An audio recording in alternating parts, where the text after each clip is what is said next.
Hoje já são 32 mil mortos e 73 mil feridos em Gaza, 70% dos quais mulheres e crianças, e um número elevado de mais de 7 mil desaparecidos. Do lado israelense, além dos 1.112 mortos no ataque terrorista do Hamas em 7 de outubro, já morreram 251 soldados desde a invasão de Gaza pelo exército de Israel.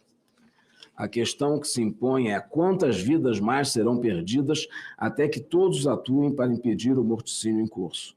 Senhor presidente, senhoras e senhores senadores, é nesse contexto de profunda indignação que se inserem declarações do presidente Lula. São palavras que expressam a sinceridade de quem busca preservar e valorizar o valor supremo que é a vida humana.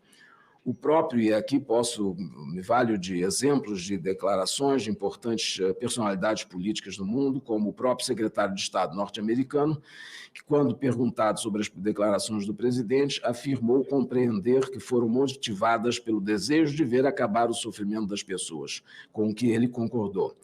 Foi também por esse motivo que apoiamos o processo iniciado pela África do Sul perante a Corte Internacional de Justiça, que busca avaliar se o governo de Israel estaria violando a Convenção para a Prevenção e a Repressão e Punição do Crime de Genocídio, como mencionado por Vossa Excelência. Os juízes acolheram a demanda e reconheceram a plausibilidade de que um genocídio estaria em curso.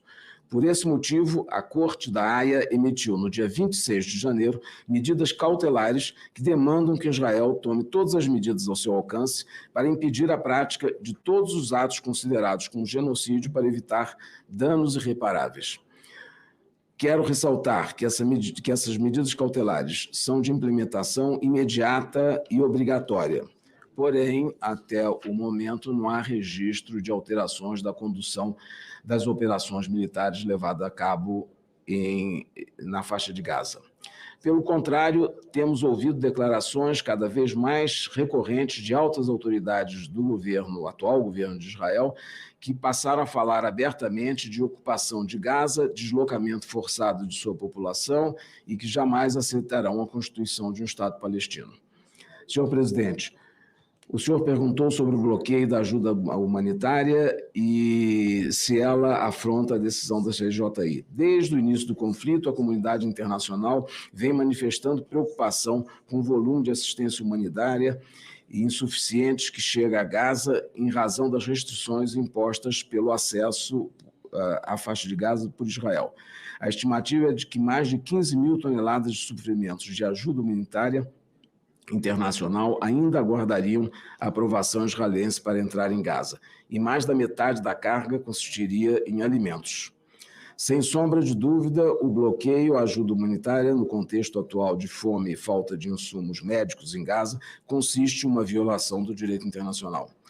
No tocante especificamente às doações brasileiras, a maior parte delas, enviadas diretamente pelo Brasil, foi devidamente entregue em Gaza, segundo a organização Crescente Vermelho Egípcio.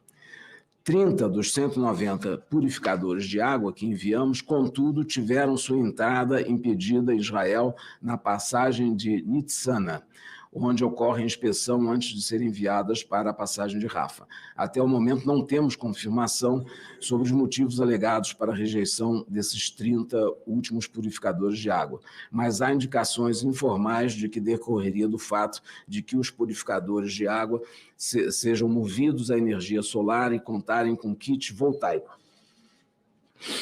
O que podemos fazer e continuaremos a fazer na nossa linha atual é denunciar a decisão unilateral israelense de bloquear recorrentemente a entrada de ajuda humanitária e seguir trabalhando com os países vizinhos e os organismos internacionais em favor da abertura de corredores humanitários.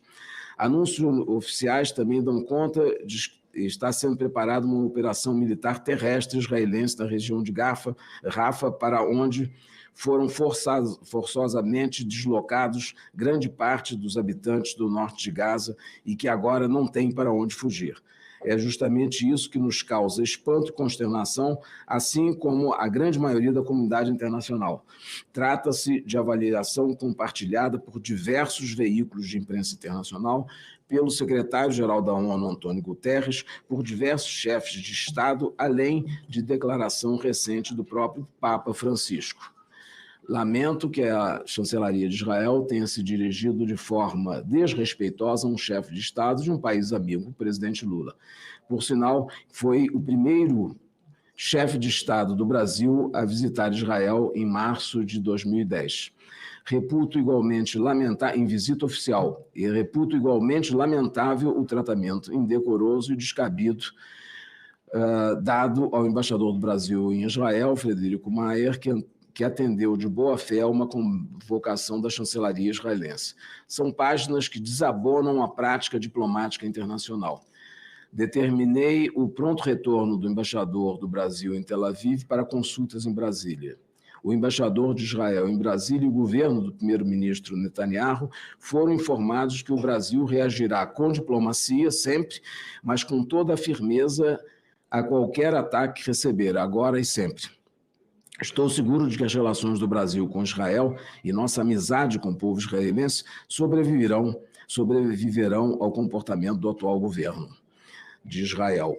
Senhoras e senhores senadores, jamais poderíamos antecipar que a situação chegaria ao estágio atual com mais de 31 mil mortos, dos quais 25 mil mulheres e crianças. Números esses que foram mencionados pelo próprio secretário de Defesa dos Estados Unidos em depoimento no Congresso dos Estados Unidos no dia 29 de fevereiro deste ano. É um cenário desolador. Em pouco mais de 5 meses, houve mais crianças, jornalistas, pessoal médico funcionário. Crianças morrem diariamente por desnutrição. Segundo o Fundo da População das Nações Unidas, 5.500 mulheres deverão dar à luz no atual mês de março, enquanto mais de 155 mil grávidas e lactantes correm risco de desnutrição. Desde 7 de fevereiro, segundo a Organização Mundial da Saúde, não existe mais hospital totalmente funcional em Gaza. Cirurgias estão sendo realizadas sem anestesia, inclusive em crianças. Porta-voz do Unicef afirmou em dezembro passado que pelo menos 1.000 crianças tiveram uma ou ambas as pernas amputadas desde 7 de outubro em virtude de ataques. Na semana retrasada, assistimos a um massacre de mais de 100 palestinos que foram mortos quando esperavam na fila para receber comida enviada por assistência humanitária. E, apesar disso, o governo do primeiro-ministro de Israel continua dificultando sistematicamente a entrada de caminhões com ajuda humanitária nas fronteiras com Gaza. Recebemos com preocupação a notícia na última semana de que o governo de Israel autorizou a construção de cerca de 3.500 novos assentamentos ilegais nos territórios palestinos ocupados, como confirmado por órgão das Nações Unidas, a exemplo do Alto Comissariado das Nações Unidas para os Direitos Humanos e Escritório da ONU para a Coordenação de Assuntos Humanitários. Senhoras e senhores, Gaza é um quadrilátero com 41 quilômetros de comprimento e com largura que varia de 6 a 12 quilômetros. São 365 metros quadrados. É uma área pouco menor do que o plano piloto de Brasília. É como se toda a população de cidades como Belo Horizonte ou Salvador estivesse confinada nesse pequeno espaço.